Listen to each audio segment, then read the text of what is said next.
Oh, shit. Hang on one moment. I realized a mistake I don't usually make in the interest of these videos. Hang on a moment.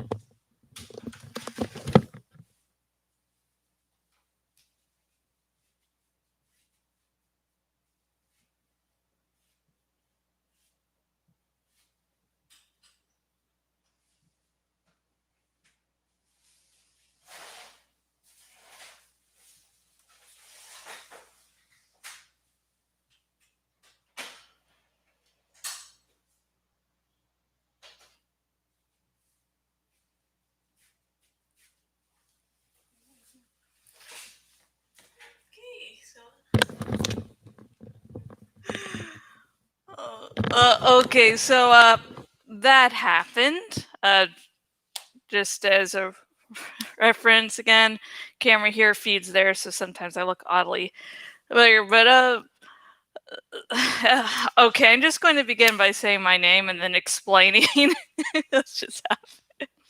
But hello, I'm Jashikins, and we are at the very end of my dramatic reading of Animorphs number 10, The Android by K.A. Applegate. And this outro video is the top 5 things I noticed while reading the book this time, and a little brief explanation about that back there. So, this video was originally supposed to come out Monday, but guess what happened Monday? The AC unit right by the computer leaked. So, yeah, it wasn't until Wednesday that things were actually back together. So, yeah. And, and because things were moved around a little bit, I haven't been using that bathroom. Which means usually when I get things prepped up for these videos, I will brush my teeth, go to the bathroom one last time, and then shut the door behind me, so I don't usually have to think about closing the door. So, yeah, so this just happened, and folks, this is why doing things live can be both a little bit easy and extremely risky. I just don't like you people seeing my toilet. It's my toilet. A little embarrassing there. So, anyways, Animorphs number 10, the actual topic of this video. It's the it's the 10th main book in the Animorphs series. Yay! And this book we got introduced to the Chi, who, are pacifists, but some of the Chi don't want to be pacifists, like Eric King doesn't want to be a pacifist, so he says, hey, Animorphs, we both hate the Yeerks, let's steal this Pemlite crystal, and you'll get powerful allies, and we'll get our real freedom to fight. And then it actually ends up happening that Eric realizes, oh shit, this is why the Pemlites didn't give us the freedom to kill. Yeah, because we have memories, and we'll never forget. And I didn't like the emphasis on dogs. I'm an owner of 4 birds, but I still love dogs and cats, and I don't know, it's sort of sweet to think of the whole innocence of dogs being the last remaining thing of this great pacifistic race.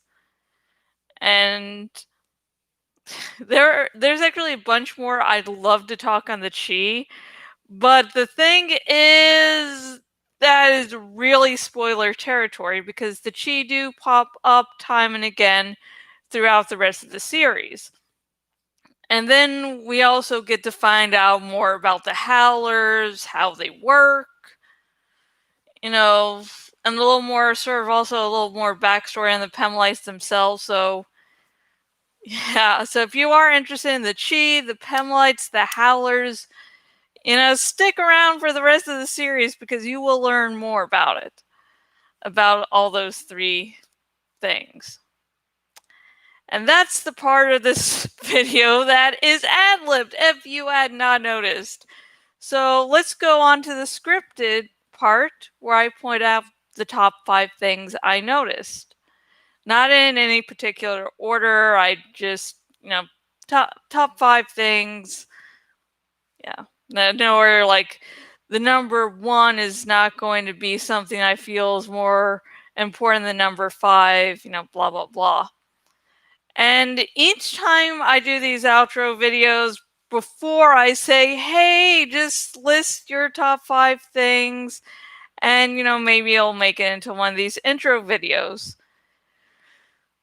And no one did again. But if you now are like, oh yeah, that's one of the things I really noticed about Animorphs number 10, the android, you can just comment below now and we can actually start a nerdy conversation about it. But here are my top 5 things I noticed in the book. Part 1. Dogs are the descendants of Pemalites. The Pemalites used to be pacifists and found no use for war at all. So when they created the Chi, their robot companions, they made them nonviolent. The Howlers lived while the Pemalites did. While the latter were peaceful, the former were extremely violent. It seemed they thought of genocide as another kind of fun sport. If these killers interest you, you'll be happy to know that they are talked about more later on in the series, and there is so much I want to say about the Howlers, but I can't because of spoilers. Anyways, the Howlers eventually set their sights on the Pemalites. Some of the Pemalites ended up surviving the initial attacks of the violent species. To kill the remaining members of the peaceful species, the Howlers unleashed a deadly virus that ended up killing the remainder of the Pemalites.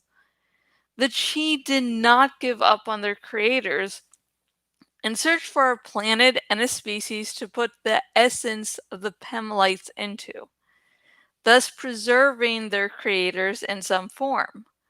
The androids decided to go to Earth and put the essence of the Pemalites into wolves. Wolves were tamed by humans and became dogs. Thus, the Chi basically worship dogs now, as the happy species is all that remains of their creators.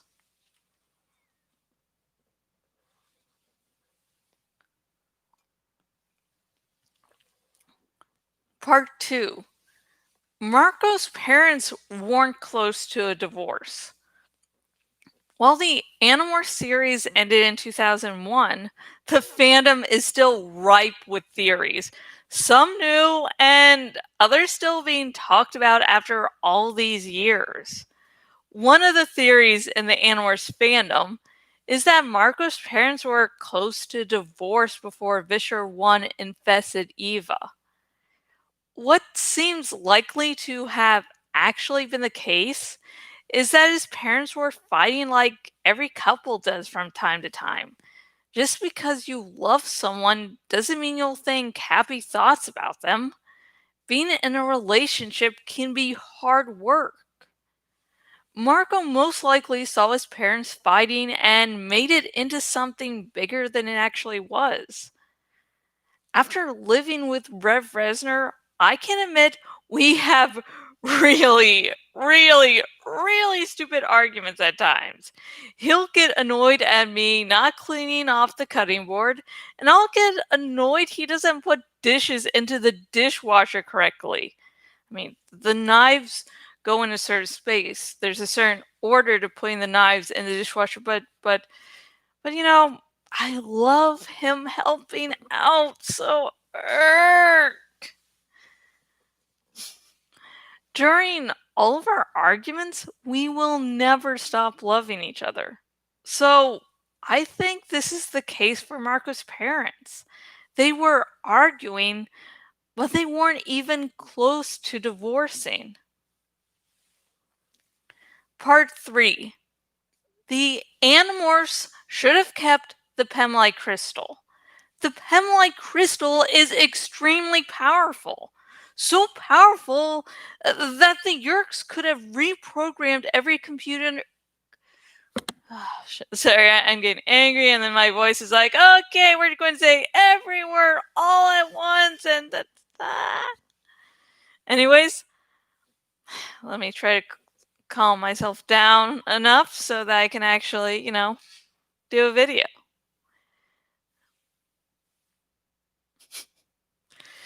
The Pemlite crystal is extremely powerful. So powerful that the Yerks could have reprogrammed every computer on Earth, and the Chi could have all become violent.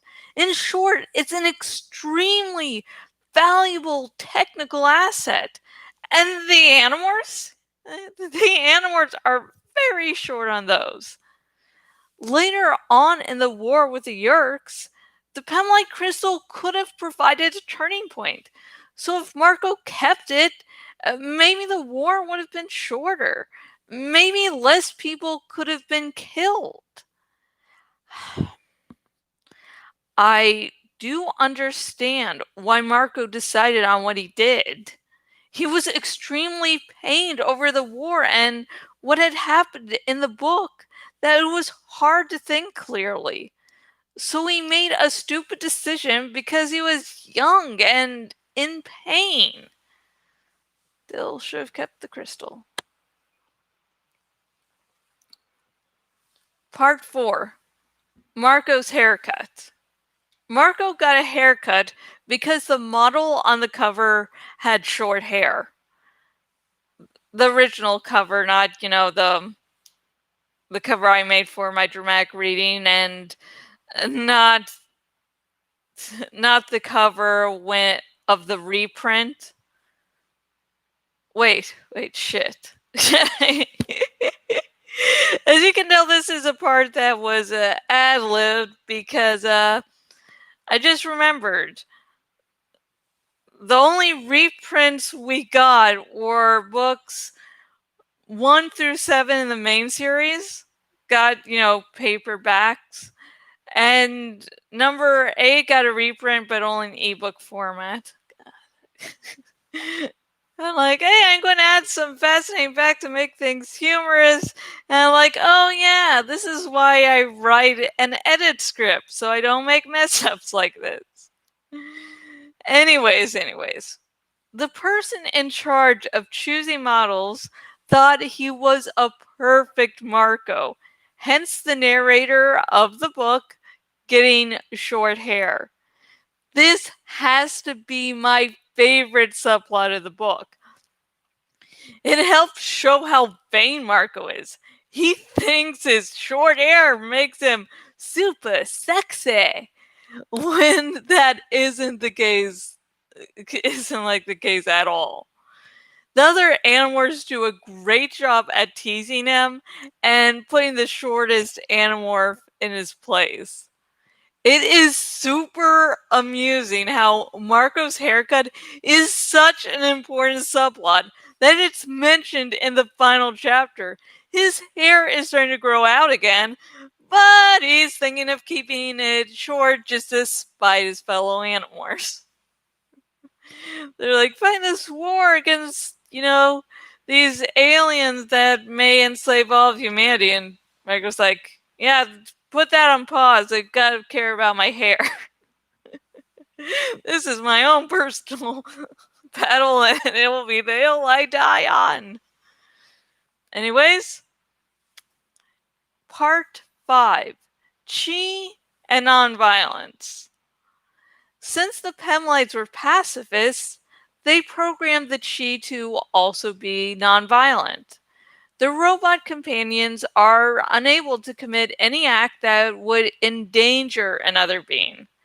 What people seem to get confused about the Chi is thinking that since they are nonviolent, they adhere to the same moral system a human does.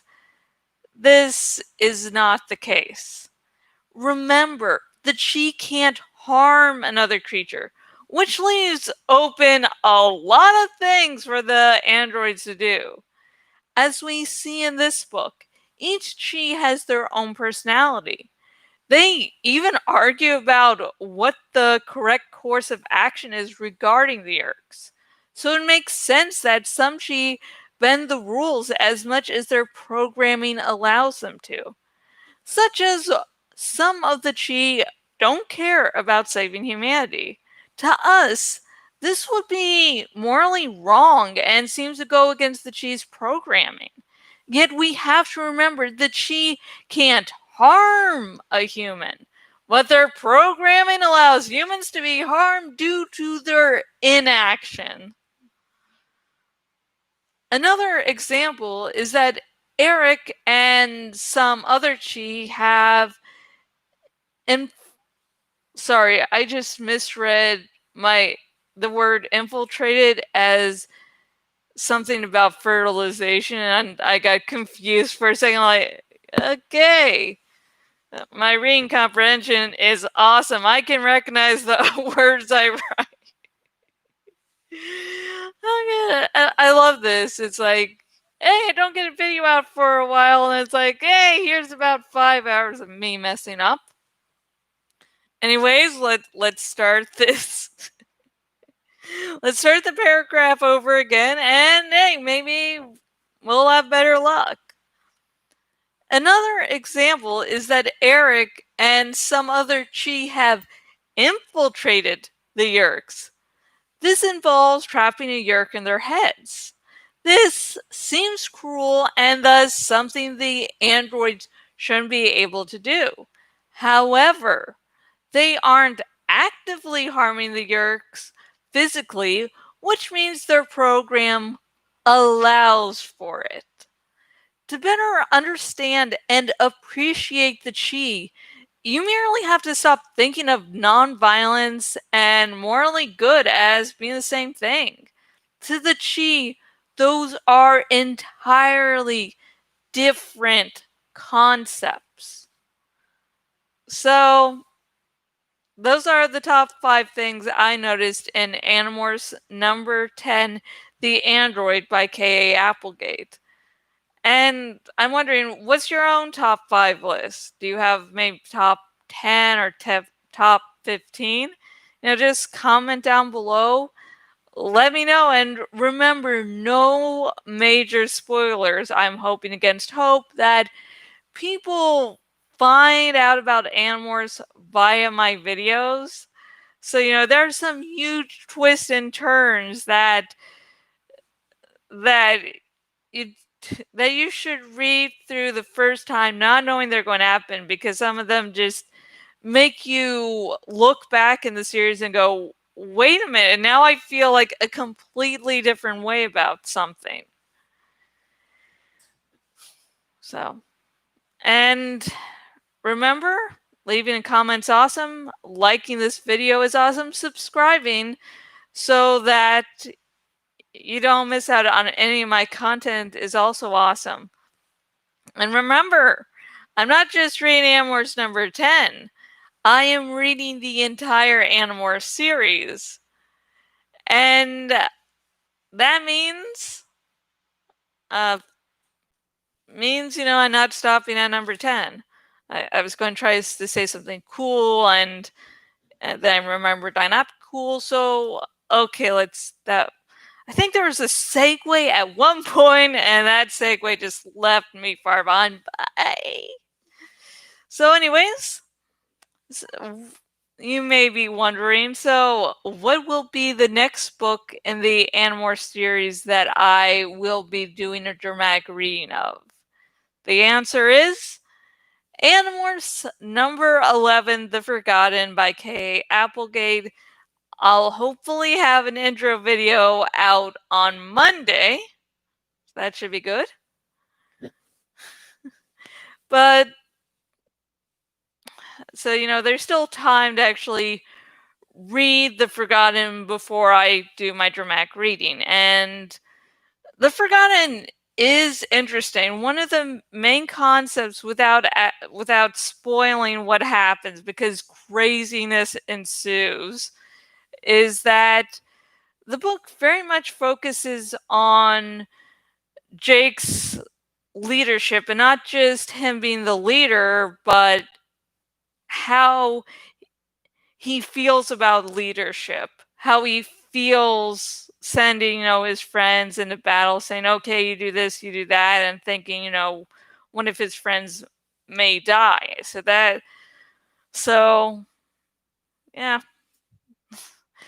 The Forgotten is all about Jake's issues with his leadership and him. Yeah.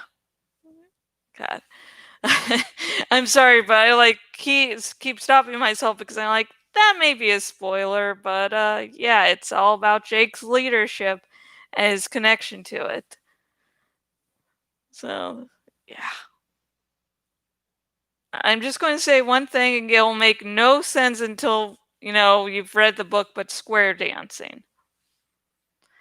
And with that, I'm going to end this video. So once I finish this, you finish watching this video, pick up your very own copy of Animorphs 11: The Forgotten.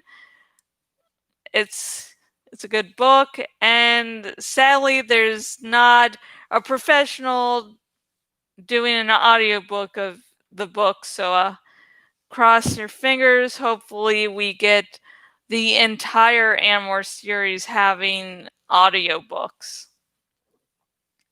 because that sort of shows to Scholastic that, hey, people are still interested in this series. So I'm going to end this video now, and then I will take care of the bird shit. And that's sadly not a euphemism for anything. I'm gonna clean up after the bird, so yay! I hope you have a very good weekend, and bye.